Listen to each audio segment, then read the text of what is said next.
Combattu, souvent.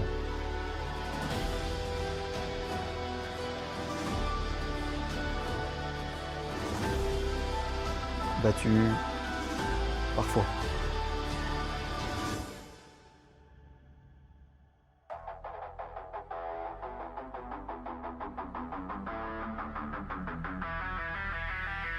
Abattu, jamais.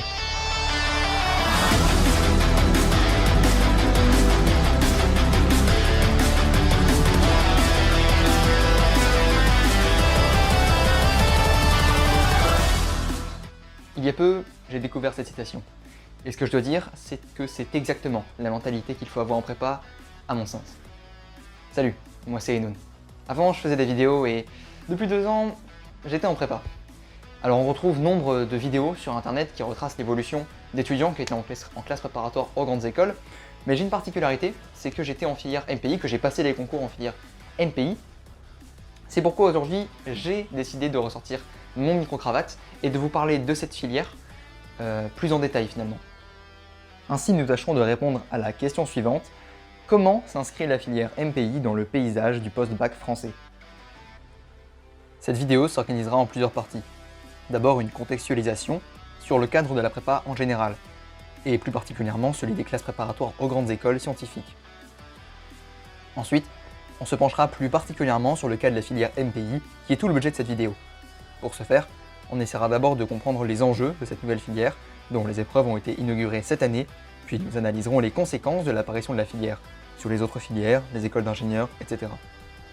Si vous regardez cette vidéo, peut-être vous demandez-vous si vous avez l'étoffe d'un MP2I, ce à quoi nous répondrons ensuite. Dans une dernière partie, je vous exposerai mon expérience de la MPI et donc ce que je pense de cette filière vu de l'intérieur.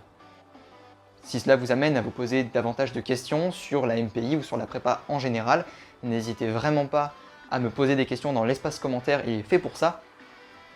Mais je ne développerai pas l'aspect prépa outre mesure, puisque le but de cette vidéo et le but de ma démarche est d'abord de développer la filière MPI. Avant de passer à la vidéo, je tenais à préciser que si j'omets des détails ou des éléments importants, c'est regrettable, mais n'hésitez pas à le mentionner en commentaire à des fins informatives. Il arrivera pendant la vidéo que je prenne position sur certains débats concernant les CPGE. C'est l'occasion pour moi de vous rappeler qu'il est important de conserver un esprit critique vis-à-vis de cette vidéo. Ceux qui me suivent sur Twitter sont probablement déjà au courant. Je ne dénigrerai en aucun cas la prépa. Si vous voulez réellement une éloge de cette dernière en 3 parties, n'hésitez pas à me le dire en commentaire, mais à des fins de concision, je ne m'étalerai pas ici. La classe préparatoire aux grandes écoles, ou plus couramment en prépa, est une formation de 2 ans qui a pour but de préparer des étudiants fraîchement bacheliers à des concours visant à les faire intégrer des grandes écoles, notamment scientifiques. Ça peut par exemple prendre la forme d'écoles d'ingénieurs, de recherche ou de vétérinaires par exemple. Souvent basée dans un lycée, la prépa n'en diffère pas beaucoup sur la forme, mais elle se démarque de par son exigence en totale rupture avec le laxisme lycéen. Petite pique gratos à l'éducation nationale au passage, ça fait plaisir. La prépa a également ses particularités. DS de 3 à 4 heures, colle, tous ces petits bonheurs hebdomadaires ou bi-hebdomadaires dont vous avez sûrement déjà entendu parler si vous êtes renseigné sur ce petit coin de paradis. Si des précisions vous sont nécessaires, encore une fois, l'espace commentaire est à votre entière disposition. Pour finir, la prépa c'est à la fois un moyen pour parvenir à l'excellence, mais c'est aussi une expérience inoubliable et inégalable selon moi. On crée des liens forts avec nos camarades et parfois même nos professeurs. On se découvre aussi soi-même et on apprend à se donner à 100%. Même en cas d'échec au concours, ou même en arrêtant à la fin de la première année, il est rare de ne rien tirer de cette expérience. Eh ben écoute, j'ai appris à bosser mais premier degré, genre grâce à ça j'ai appris comment on appelle ça, une certaine régularité et rigueur dans mon travail et j'ai eu des connaissances que même si je m'en souvenais pas tout de suite, m'a apporté beaucoup de facilité dans mon année et puis malgré tout l'ambiance était vraiment cool et j'ai jamais regretté de l'avoir fait. Je ne pense pas avoir besoin de vous expliquer que l'outil informatique régit la société moderne. Les métiers de l'informatique se répandent avec diligence, et donc le nombre de postes et l'employabilité du secteur par la même occasion. Pourtant, jusqu'en 2021, l'informatique ne représentait qu'au plus 2 heures de tronc commun et 2 heures de spécialité en CPGE, donc bien insuffisant selon les professeurs d'informatique qui ne trouvaient pas leur matière assez reconnue. De même, des étudiants brillants en informatique n'étaient pas reconnus à leur juste valeur en MP par exemple, et ne pouvaient compter sur leur talent informatique pour les aider grandement en concours, excepté aux ENS. à l'image de la réforme des classes prépa de 1996 qui aboutit à l'apparition de la filière PSI pour satisfaire les demandes des écoles d'ingénieurs, un nouveau besoin s'est fait ressentir. Ainsi naquit une nouvelle filière, d'abord la MP2I en première année, menant en majorité à la MPI en seconde année. Cependant, le choix est laissé au MP2I de se réorienter en MP ou en PSI en seconde année, afin de conserver au mieux la sécurité académique inhérente à la prépa. Ce qui caractérise cette nouvelle filière, c'est d'abord bien sûr l'accent porté sur l'informatique. 6 heures de cours par semaine, colle d'informatique mensuelle, un coefficient à certains concours comme celui des mines qui s'approche des saintes mathématiques, et bien sûr un programme bien plus vaste qu'en option. En effet, des thèmes tels que la décidabilité ou l'ordonnancement sont abordés alors qu'ils ne sont pas présents dans le programme d'option informatique. On tâche de mieux comprendre le codage bas niveau avec le langage C, et on approfondit certaines notions du programme de MP, comme l'intelligence artificielle ou les langages. Il est important de préciser qu'en MPI, l'objectif n'est pas de bouffer du code à longueur de journée. Une énorme partie du programme est totalement théorique, et la programmation n'est bien souvent qu'un outil pour appliquer et pour mieux comprendre des structures de données abstraites qui ont été introduites auparavant en cours. Le but est de forger la réflexion et l'intuition, pas d'apprendre par cœur les bibliothèques de Python, de Camel ou encore de C. Pour plus de détails, je vous mets le lien du programme officiel en description. Pour équilibrer le nombre d'heures et ne pas faire des futurs MP2I des morts-vivants, le choix est fait de tronquer une partie du programme de physique-chimie. En effet, par exemple, la chimie est simplement limitée à celle du programme de sup des MP, au bonheur de beaucoup, et des chapitres tels que la physique statistique ou les interférences à n-ondes sont tout bonnement supprimés du programme de MPI.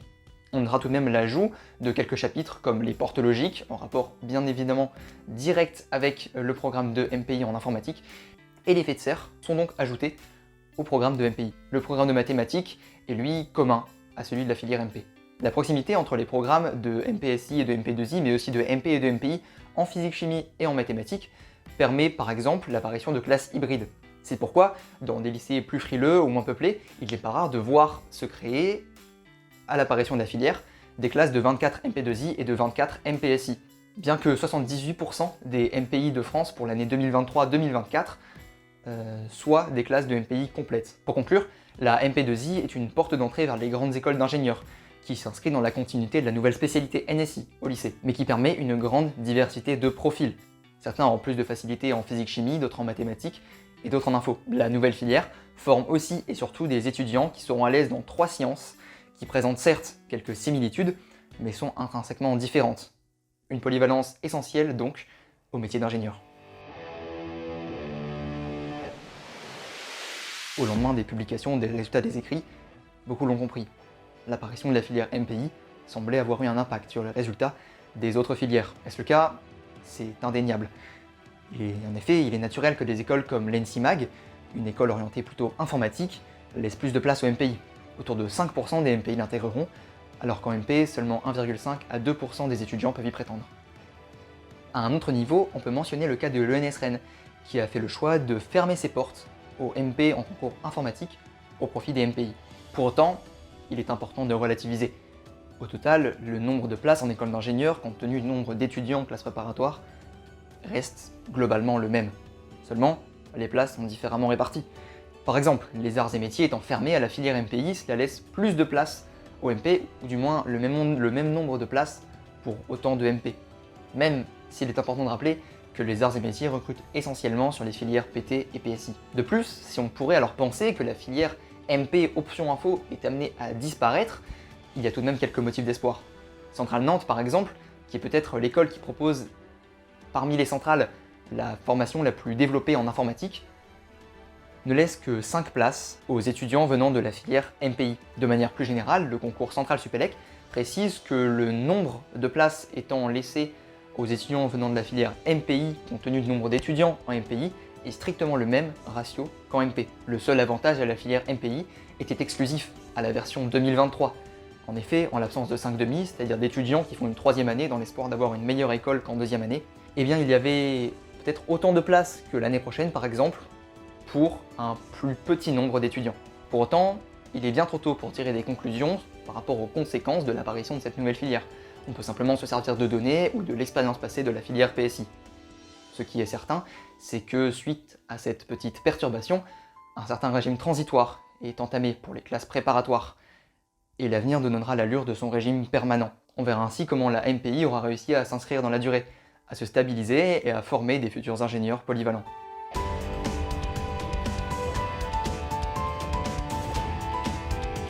Au croisement de l'arrivée des spécialités au lycée et de la création de la nouvelle filière MP2I, nombre de questions apparaissent. Notamment, quelle spécialité il faudrait choisir pour intégrer cette nouvelle filière. Et on peut se poser tout naturellement la question suivante, faut-il nécessairement avoir choisi la spécialité NSI au lycée pour pouvoir poursuivre son cursus en MP2I? À première vue, avoir fait de l'informatique dès le lycée pendant 1 an ou 2 est forcément un avantage. Vous connaîtrez déjà les bases de l'algorithmique, vous aurez des rudiments de Python ou de SQL, et vous développerez peut-être un instinct informatique, tout comme se développe l'intuition mathématique en faisant au quotidien. Cependant, je ne crois pas qu'il soit absolument nécessaire d'avoir suivi cet enseignement de spécialité pour autant. Peut-être que certains lycées l'exigent, mais ce n'est pas le cas de tous. D'ailleurs, l'énorme gap qu'il y a entre le lycée et la prépa en termes de quantité et de densité s'occupera très bien de réduire les écarts dus aux différentes spécialités suivies à l'échelle du négligeable. Dans ma classe, la plupart avaient suivi la spécialité NSI jusqu'en terminale, alors que je ne l'avais même pas suivi au lycée. Lors du premier DS, au bout de 2 semaines, l'écart était déjà presque comblé. Au bout d'un mois, c'était déjà l'histoire ancienne. D'ailleurs, ce que je dis ici pour la spécialité NSI est tout aussi valable pour la spécialité physique-chimie par exemple. Si je devais préconiser un choix, ce serait le suivant. Commencez par choisir les mathématiques, c'est essentiel. Ensuite, choisissez au moins une autre matière parmi physique et NSI. Par exemple, celle dans laquelle vous serez le plus à l'aise, idéalement les deux. Si vous n'êtes pas sûr d'aller en MP2I, prenez à tout prix la physique-chimie en première. L'absence de cette spécialité dans votre formation pourrait vous fermer les portes de beaucoup de prépas, MPSI, PCSI et autres. En terminale, si vous êtes encore dans le flou concernant votre orientation, il vaut mieux conserver physique-chimie, car elle vous ouvrira encore toutes les portes. MP2I, MPSI, PCSI et même BCPST. En revanche, si vous êtes bien meilleur en informatique et que vous savez que vous partez plutôt sur une MP2I, il est sans doute plus raisonnable de garder l'informatique. Ça vous servira pour Parcoursup. Néanmoins, chaque profil est unique. Et ce sont les raisons qui sont propres à chacun qui doivent vous orienter vers un choix. L'objectif de ce chapitre était double. D'abord donner des éléments de réflexion, mais surtout préciser qu'il n'y a pas de profil type pour la MPI. Sans entrer dans les extrêmes, bien sûr. Il faut tout de même avoir un profil plutôt scientifique, mais ce que je veux dire c'est que ce n'est pas parce que vous n'êtes pas un fan absolu de code que cette filière n'est pas pour vous. D'ailleurs, il n'est pas rare de se découvrir des passions en prépa. À vous de tenter l'aventure.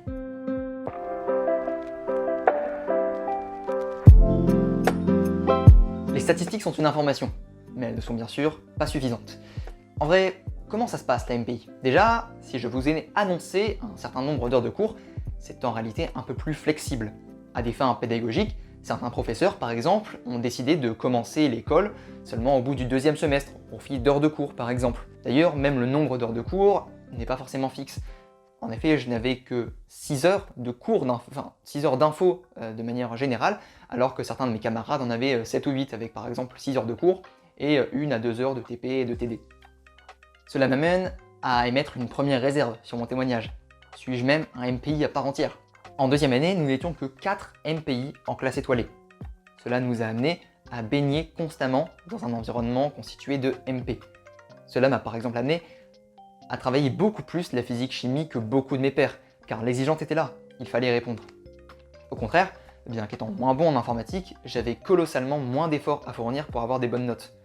Les exigences n'étaient pas suffisantes pour donner le meilleur de moi-même, et c'est pourquoi j'étais amené à travailler beaucoup plus de mon côté, alors que j'étais à bout de souffle en mathématiques et en physique. C'est un constat fréquent en prépa, on ne peut pas travailler toutes les matières de la même manière. Et si les facteurs peuvent être variés, la seule réponse possible, c'est le travail. Au cas où vous ne l'auriez toujours pas compris, la MPI, c'est une nouvelle filière. C'est pourquoi dans une classe de 24 MP2I, ou même moins en 2e année, ça peut devenir assez vite un gros bordel. Est-ce négatif pour autant? Qui sait? Par exemple, les grandes attentes qu'il y avait en physique-chimie m'ont permis de décrocher dans tous les concours des bonnes notes, et ce de manière régulière, alors que mon travail personnel en informatique m'a permis de décrocher ma meilleure note, tout concours confondu, en info. Par ailleurs, l'aspect expérimental de la filière a mené cette année à des inégalités à tout niveau, entre les lycées, entre les classes étoilées et non étoilées, et au sein même des classes. Par exemple, dans la classe étoilée de mon lycée, seulement 2 des 4 élèves étaient admissibles au concours Minpon et Central, et sur l'ensemble des MPI, même pas la moitié, à peine un tiers, étaient admissibles au concours commun polytechnique. Je précise cela car je sais que de nombreux futurs préparationnaires se basent sur des statistiques, sur l'étudiant Le Figaro par exemple, pour faire leur choix. Cette première année n'a rien d'un échantillon suffisant. Du choix des élèves à Parcoursup à la pédagogie employée, tous les enseignants étaient dans le flou. Je vous invite à consulter les informations des différents rapports de jury, notamment des écrits, pour vous en convaincre. Désormais, des annales seront disponibles et lanceront véritablement la filière comme une filière normale dès cette année. Du moins, c'est ce que je pense. Un de mes amis a eu la possibilité de vivre une classe à 24 MPSI et 24 MP2I, ainsi qu'une classe constituée uniquement de MPI, puisqu'il a changé de lycée entre ces 2 années de prépa. Il m'a donc fait part de son expérience et de ce qu'il a pensé, de ce qu'il a ressenti durant ces 2 années. Pour mieux contextualiser ce témoignage, il convient de préciser que mon ami était en seconde année dans une classe constituée à la fois de MPI étoilés et de MPI non étoilés. Et selon lui, il n'y avait pas grande différence dans l'ambiance de classe. On reste des préparationnaires, tous dans le même bourbier, MPSI ou MP2I. En revanche, si on pouvait s'entraider sur les matières faibles, l'anglais ou le français par exemple, lorsqu'il y avait 2 classes différentes, il est clair qu'en informatique, c'était plus compliqué en classe hybride, c'est-à-dire une classe constituée de MPSI et de MP2I. Cependant, il insiste sur le fait que, même à 48 MPI, la classe était coupée entre les étoilés et les non étoilés. Ainsi, pour les professeurs, cela pouvait revenir selon lui un peu au même, une moitié de classe plus à l'aise et une plus en difficulté, selon la matière. Simplement, pour la classe hybride, la moitié forte dépend majoritairement de la matière travaillée plutôt que du niveau global.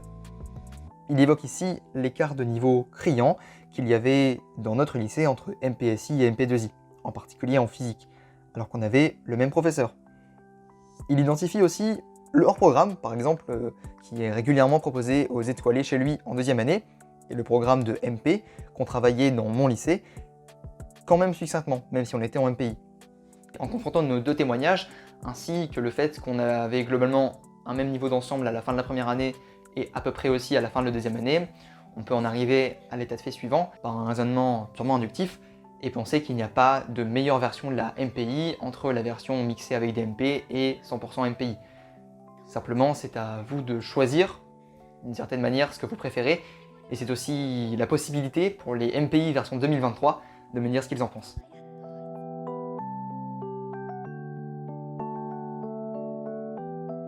Il est clair que les filières MP et PC ne sont plus les filières reines. Grâce à la MPI, les horizons de la prépa s'élargissent, laissant à chacun un choix plus large après le bac parmi les classes préparatoires aux grandes écoles scientifiques elles-mêmes, avec des filières telles que MP, PC, PSI, MPI, TSI, PT ou encore même BCPST. Bijou de l'éducation française, les CPGE montrent qu'elles savent aussi évoluer avec les enjeux contemporains, tout en conservant l'exigence et l'excellence qui leur est propre. Le dernier espoir de la France, si je puis dire, dans la bataille de l'enseignement d'excellence à l'international, n'est donc pas encore perdu. Si vous êtes encore là, merci de m'avoir écouté jusqu'au bout. J'ai essayé d'être concis sans pour autant être trop superficiel, et j'espère que j'aurai su apporter des réponses aux questions des uns, tout en retranscrivant au mieux la pensée des autres. Si vous êtes en prépa, bon courage, explosez vos limites. Je profite de cette fin de vidéo, que de toute façon ils ne verront pas, pour remercier mes professeurs de première et de 2e année, tous les amis que je me suis fait dans mon lycée et dans d'autres, ainsi que tous ceux qui m'ont accompagné vers et pendant mon parcours en prépa. C'était Enoun, et je vous dis peut-être à bientôt.